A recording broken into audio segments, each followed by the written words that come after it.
So now that we've surveyed the questions, now it's time that we take a look at the source. So as you can see, I've put the source and the questions side by side. Now, when you've got your exam in front of you and you're doing any practice exams, I suggest you have them side by side while you're doing this, because you can start answering questions straight away. There's no point wasting time reading and then going back and then reading and then going back, or reading the whole paper and then going back and finding the answer. You've got to use your time effectively, and it's a good way to do it in exams. So let's look at how we do this. So if we go back to question 1, we remember that we need to look at lines 1 to 4. We need to list 4 things about Mr. Fisher from this part of the source. So let's start reading. And let's have a look. So source A is taken from the beginning of a short story written by Joanne Harris. Mr. Fisher, a teacher of English for 40 years, works at St. Oswald's Grammar School for Boys. So here's background information. So lines 1 to 4, as you may notice, is the first paragraph here. Okay, so Mr. Fisher lived alone in a small terraced house in the centre of town. He did not own a car and therefore preferred to do as much as he could of his weekend marking in the form room after school.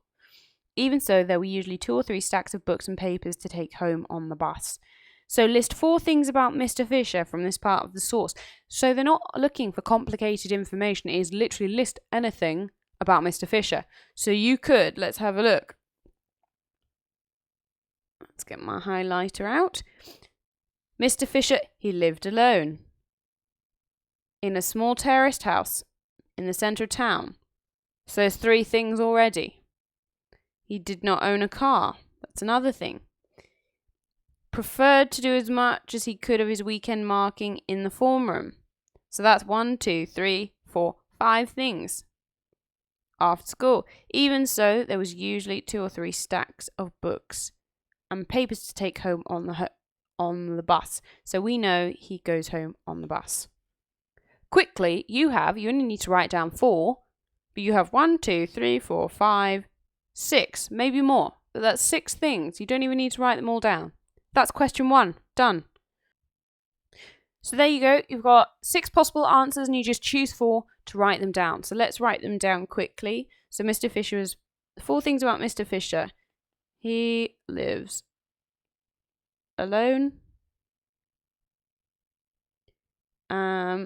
Let's say he lives in the center of town.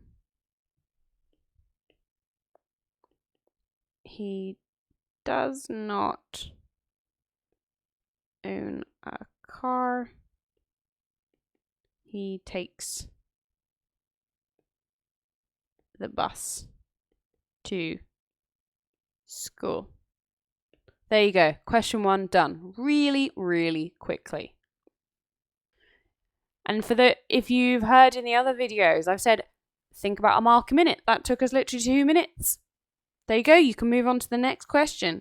So now that you've done that, you haven't even finished reading the source. Well, let's move on to the next question.